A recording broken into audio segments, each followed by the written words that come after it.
Bom dia, meu querido. Que alegria poder estar aqui contigo, meditando na palavra de Deus. Eu tenho plena certeza que Deus vai falar contigo durante esses momentos em que a gente vai estar aqui meditando em sua palavra. A palavra do Senhor é viva, é poderosa e ela se move hoje na minha vida e vai se mover na tua vida com revelação e graça em nome de Jesus. Meu nome é Leiva Martins, eu sou seguidor de Jesus. Eu moro em Brasília, no Distrito Federal, no Brasil. Este é o canal Novo e Vivo Caminho. Convido você a se inscrever e receber de 2 em 2 semanas as meditações bíblicas que nós estamos postando aqui. E junto com isso também coisas da minha vida eu coloco aí no canal @Novo e Vivo Caminho 1972. Você pode localizar e se inscrever e eu agradeço a sua inscrição. Hoje eu quero meditar contigo, baseado num texto bíblico do livro de 2 Samuel, capítulos 11 e 12. Um trecho da história da vida de Davi, mas eu não quero falar exatamente da história, mas de um tema que ressaltou enquanto eu lia esses capítulos, que eu quero trazer para a nossa vida a partir desses capítulos. Nesses 2 capítulos, Davi já está estabelecido no seu reinado sobre todo o reino de Israel, né? Vocês conhecem a história bíblica, sabem que durante 7 anos ele reinou em Hebrom sobre a tribo de Judá, que era a sua tribo de origem. E depois disso ele reinou mais 33 anos em Jerusalém, sobre todo o Israel, sobre as 12 tribos. Então, esse recorte aqui da história dele já é nesse período de reino consolidado, dele governando com plenos poderes em Jerusalém. Davi já era aqui um homem de meia idade, já honrado e famoso pelas suas conquistas, né, e pelo seu reino consolidado. E aqui nesse trecho acontece um episódio muito ruim na vida do rei Davi. Vocês conhecem a história. Davi estava no terraço do seu palácio, num período do dia, e ele, dali onde ele estava, ele viu uma mulher muito bonita, a Bíblia descreve que era muito bonita, tomando banho, né, num espaço, num lugar que dava para ver do terraço do palácio. E ele cobiçou aquela mulher, chamou aquela mulher para casa e teve relações com ela. E aquela mulher era esposa de um oficial dos seus valentes, da sua guarda mais aguerrida e mais treinada, né? E Davi fez isso, escondeu esse adultério, e depois essa mulher ficou grávida. Davi fez uma trama para assassinar o marido dela, né? Não por suas próprias mãos, mas pelas mãos do exército inimigo, e depois tomou essa agora viúva como mulher. A criança nasceu, mas não viveu, né? E depois disso, Deus, pela sua misericórdia, agiu, e essa mulher veio a ser a mãe do futuro rei, do rei Salomão. O nome dessa mulher é Batseba. Mas eu não quero falar sobre essa história, até porque é demais conhecida, eu contei aqui rapidamente só para contextualizar. O que eu quero falar hoje para vocês, e para mim também, né, para todos nós que estamos meditando na palavra de Deus, é sobre o uso do tempo, né? Como nós usamos o nosso tempo. Em especial, como nós usamos o nosso tempo livre, né? Eu creio que é muito importante a gente lançar um olhar sobre isso com base nesses 2 capítulos de 2 Samuel 11 e 12. E eu quero trazer, essa reflexão me veio a partir de uma seguinte expressão que está aqui no texto, né? Quando a Bíblia diz que, decorridos alguns anos, no tempo em que os reis saem à guerra, Davi estava no seu palácio, né? E aí me veio a pergunta, mas por que ele estava no palácio se era tempo dos reis saírem à guerra? Pela lógica, pelo tempo, né, ele deveria estar na guerra e não no palácio. Então ele criou um chamado tempo livre aí, num momento que não deveria ser o tempo livre, deveria ser um tempo de trabalho, um tempo de missão, né, um tempo de conquista. E aí Davi estava ali no tempo livre dele, como se diz no popular hoje em dia, de boa, né? Davi estava de boa no palácio, né? E aconteceu o que aconteceu, né? Naquele intervalo em que ele estava ali sem o foco onde ele deveria estar.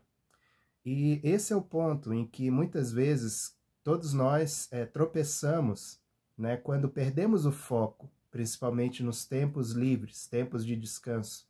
Entenda tempo livre não só as férias que você tira anualmente, mas os finais de semana, o tempo de final de expediente, ou mesmo aqueles minutos do cafezinho, né?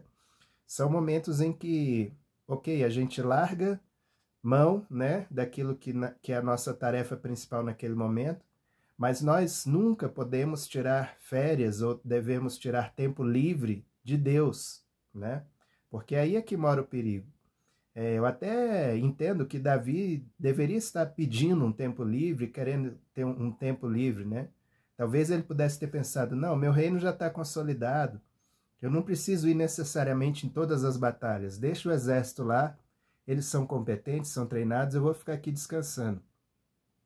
Até aí não teria mal nenhum, desde que ele usasse esse tempo livre, por exemplo, para compor mais alguns salmos, ou para planejar alguma coisa em benefício do seu povo.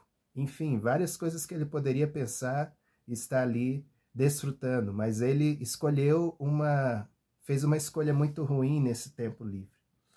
E aqui o que eu pensei foi no seguinte, que nós não podemos e não devemos destruir nos nossos momentos de descanso aquilo que penosamente construímos nos nossos momentos de trabalho, né? É nesses momentos de descanso em que, teoricamente, a gente baixa a guarda, em que a gente se torna vulnerável. E nesse momento, o nosso adversário pode aproveitar para destruir aquilo que a duras penas nós construímos, às vezes por anos, por meses, por um longo tempo, nós destruímos por um tempo livre, sem o cuidado e sem o temor do Senhor.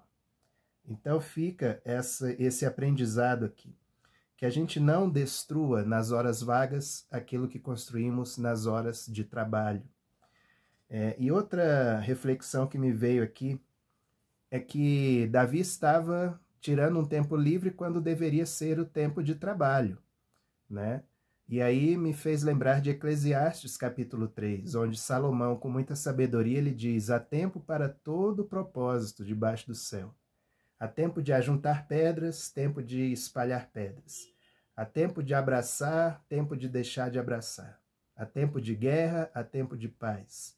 Há tempo de construir, há tempo de destruir. Há tempo de costurar e há tempo de rasgar o que foi costurado, né? Então, qual é a chave para a gente não tropeçar no uso do tempo?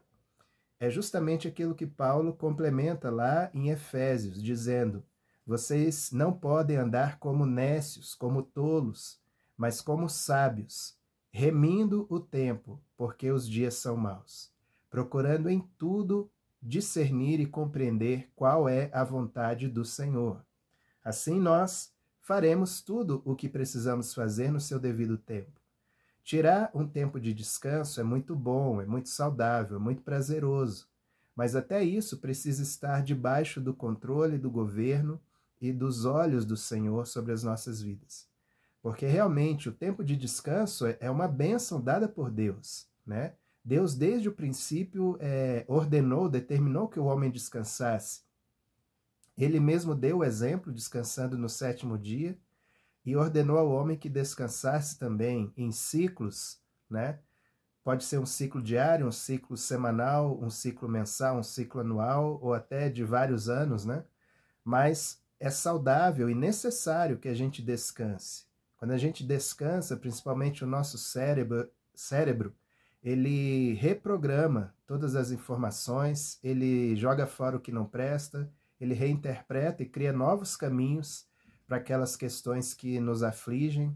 Quantas vezes eu mesmo, né, fui dormir preocupado com alguma questão, fui dormir pensando em alguma questão, e muitas vezes durante o sono, durante um sonho, né, Deus traz uma chave, Deus ilumina o entendimento e reconecta algumas informações, que aí as coisas fazem sentido e você acorda com a solução, né? Isso é relativamente frequente de acontecer na minha vida. E eu digo para você o seguinte, é muito saudável e necessário que a gente tenha tempos de descanso, mas que esse descanso seja no Senhor, e não um descanso do Senhor, né, entre aspas, como se fosse possível retirar a presença dele da nossa vida. Até porque, segundo o autor de Hebreus, o descanso é mais do que um tempo, o descanso é mais do que um lugar, o descanso é uma pessoa. E essa pessoa é Jesus. Quando nós estamos alinhados, entregues a Ele, aí sim nós descansamos. Mesmo em meio a muitas lutas e tribulações, mesmo em meio a muitos desafios que a nossa vida sempre nos traz, se estamos em Cristo, o nosso coração desfruta de paz, que excede todo entendimento e que guarda as nossas mentes e os nossos corações em Cristo Jesus. Então, o descanso é uma pessoa. E já encaminhando aqui para o final, né, eu quero enfatizar isso. Existem tempos determinados para o descanso e para o trabalho. Então, para isso é necessário que você tenha discernimento do tempo em que você está vivendo, da fase da vida em que você está vivendo. Né? Discernir o tempo é fundamental para o progresso que Deus quer dar a cada um de nós na nossa trajetória, na nossa caminhada. Então eu fiz aqui algumas perguntas de reflexão para que cada um de nós olhe para dentro de si e pense como tem usado o seu tempo diante de Deus. Então pense em vários aspectos aí da sua vida, na sua vida pessoal, na sua vida familiar, no corpo de Cristo, né?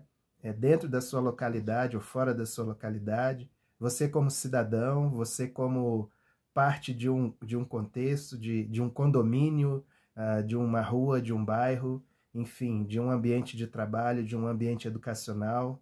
Pense você em todos os contextos e faça as seguintes perguntas. Em que estação da vida eu me encontro? Né? Em que estação da vida eu me encontro? Eu estou no tempo de construir, de ajuntar pedras, de construir relações, né? Ou estou no tempo de afastar algumas relações, de fechar alguns ciclos na minha vida? Né? Procure discernir o momento da vida em que você está. Né? E nesse momento da vida em que você está, a seguinte pergunta, a segunda pergunta, o que Deus quer que eu faça nesse tempo, nesse momento? Então, primeiro, em que momento da vida eu estou? Segundo, o que Deus quer que eu faça neste momento? Terceiro, quais são as minhas prioridades?